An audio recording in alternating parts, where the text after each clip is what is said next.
Bueno, don Darío Montoya, ¿sería tan amable de profundizar sobre el tema de desaparición forzada en Colombia? Bueno, igualmente, como los otros delitos, este es un delito también que es violador, es violatorio de los derechos humanos y el derecho internacional humanitario. Esa desaparición forzada es muy compleja y difícil y ha creado mucho luto, mucho dolor en la familia colombiana, en las víctimas, porque ella tiene unas características y es que generalmente los actores armados que incurrieron en la desaparición forzada, que son más de 120.000 colombianos, se encuentran desaparecidos. Sus familiares claman por que aparezcan con vida o que les entreguen los restos de sus seres queridos. Entonces, los actores armados no dan ninguna información, no entregan el cuerpo, no dan razón, no dicen qué pasó, qué fue lo que ocurrió, dónde quedaron. Es decir, y las víctimas entonces mantienen ese luto permanente, esa incertidumbre, esa zozobra, esa incertidumbre de que no sabe cuál es el paradero de su hijo, de su madre, de su padre, de su ser querido. Entonces eso en cierta forma pues es muy angustioso, es muy doloroso para la población. Ese es un delito bastante grave que ha afectado hoy al conjunto de la sociedad colombiana. Y por último, don Rubén Darío Montoya, ¿nos puede hablar sobre el reclutamiento de niños y adolescentes en Colombia? Bueno, este también ha sido, digamos, una forma de violación flagrante de los derechos humanos y del derecho internacional humanitario, ya que pues, la legislación, el derecho internacional prohíbe la utilización de niños y niñas en la guerra, en los conflictos armados. Y esto sí lo ha hecho aquí los grupos guerrilleros, el grupo de la FARC, el grupo del ELN y otras organizaciones insurgentes, pero también lo han hecho organismos de seguridad del Estado, la fuerza pública.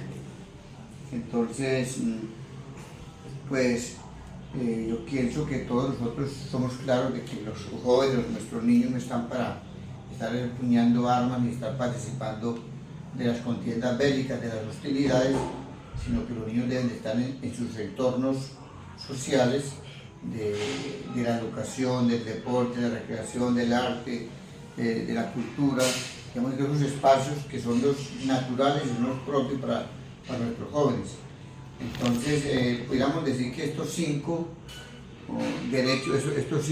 violaciones graves a los derechos humanos y al derecho internacional humanitario, hoy por hoy, que se ha reconfigurado de nuevo el conflicto armado en nuestro país, pues estos mismos delitos se continúan presentando y generando más víctimas, porque hubiéramos querido pues que se hubiera logrado una solución política total con todos los grupos armados, pero hemos visto cómo persiste la violencia en nuestro país, persiste la violencia en los campos y ciudades, y entonces al son y al calor de estos conflictos armados y organizaciones al margen de la ley, continúan presentándose sistemáticamente violación a los derechos humanos.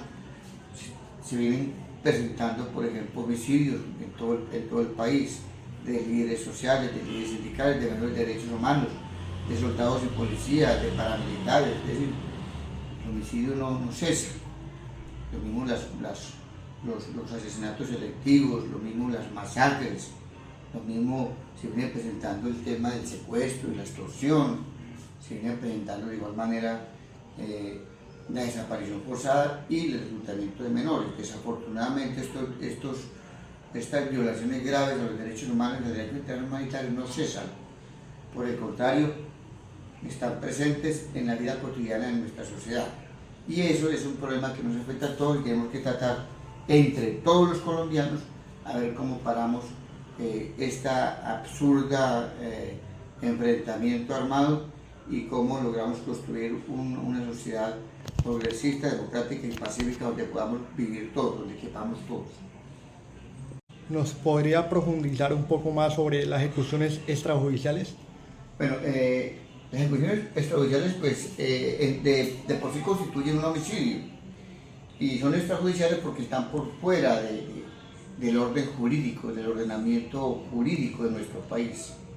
Entonces, estas ejecuciones extrajudiciales, pues en cierta medida fueron ejecutadas mayoritariamente por la fuerza pública, policía, ejército, pero también incluyeron en esas ejecuciones extrajudiciales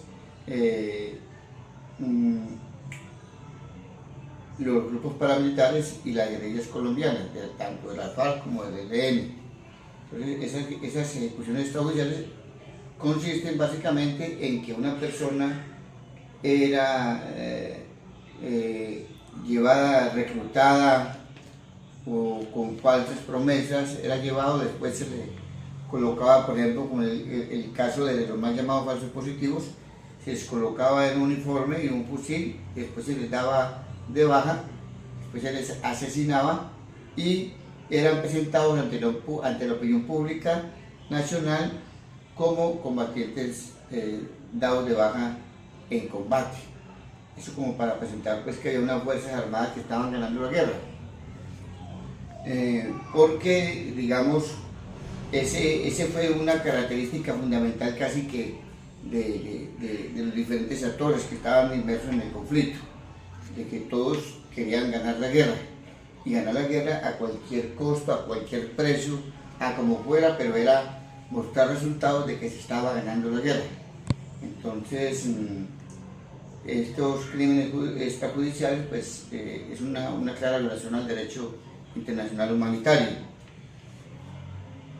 Bajo ese contexto, don Rubén Darío Montoya, explíquenos sobre qué son los asesinatos selectivos.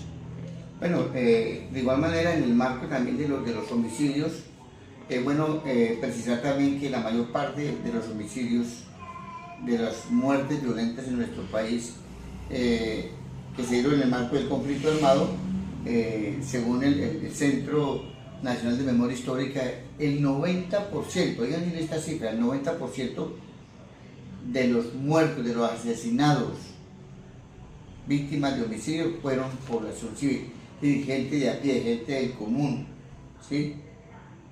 Gente del pueblo, que no obstante tenían que afrontar las consecuencias de una violencia estructural, de pobreza, de miseria. También les tocó sufrir las consecuencias en carne propia del conflicto armado en nuestro país, de parte de los actores armados. Entonces, esos asesinatos selectivos pues eran a personas dirigidas, con intenciones, con planes muy concretos, ¿sí? Y eran selectivos porque se seleccionaba a la persona que se iba a justiciar, digamos, a asesinar. Entonces muchas veces eran líderes sociales, líderes sindicales, defensores de derechos humanos, dirigentes políticos, ¿sí? En otras ocasiones también líderes de las comunidades, de la Junta de Acción Comunal, gente que de una u otra forma pues, estaba luchando, pero también murieron muchos políticos tradicionales, porque no solamente, digamos, los muertos fueron de sectores populares, también fueron políticos de los partidos tradicionales, en donde también la fuerza pública, los organismos de seguridad del Estado, pero también los movimientos guerrilleros y los grupos paramilitares asesinaron gente en Colombia, mucha gente. Podemos hablar de miles y miles de colombianos, de compatriotas nuestros que cayeron, digamos, que fueron víctimas de este enfrentamiento fratricida, de este conflicto armado que vivió nuestro país. Don Rubén Darío, bajo esa misma línea, explíquenos qué fueron las masacres en Colombia. A ver, la masacre fue, digamos, como una modalidad, una figura de violencia, de la violencia, ¿sí? Y fueron tantas las masacres que se perpetraron que la modalidad de la masacre pues evidenció que en Colombia la violencia no tenía límites. Es decir, porque es que se perpetraron más de 8.000, 10.000 masacres en nuestro país en estos últimos 40 años. Entonces, pues las masacres fueron ejecutadas tanto por grupos guerrilleros como por grupos paramilitares, pero en su gran mayoría fueron también la fuerza pública, pero en su gran mayoría fueron este tipo de acciones ejecutadas los grupos paramilitares que actuaban en contubernio en muchas ocasiones con la fuerza pública, y el objetivo de estas masacres era crear pánico, crear terror, intimidar a la población con una política de disuasión para que la gente no continuara con la lucha, una política de contención para que la gente luchara, para que la gente no se movilizara, para que la gente no defendiera sus derechos, y sobre todo para que los proyectos políticos de izquierda, progresistas y democráticos no avanzaran. Entonces, pues esto fue realmente desastroso lo que vivió la sociedad colombiana.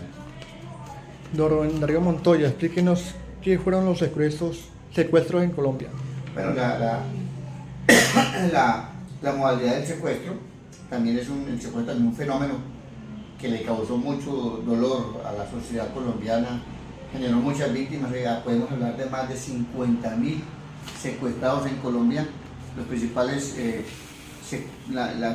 fuerzas que más hicieron secuestros en nuestro país fueron las extintas FARC-EP, el ELN, los grupos paramilitares, y unos secuestros también que generó la fuerza pública, pero la mayor parte de los secuestros fueron promovidos por los grupos guerrilleros y paramilitares.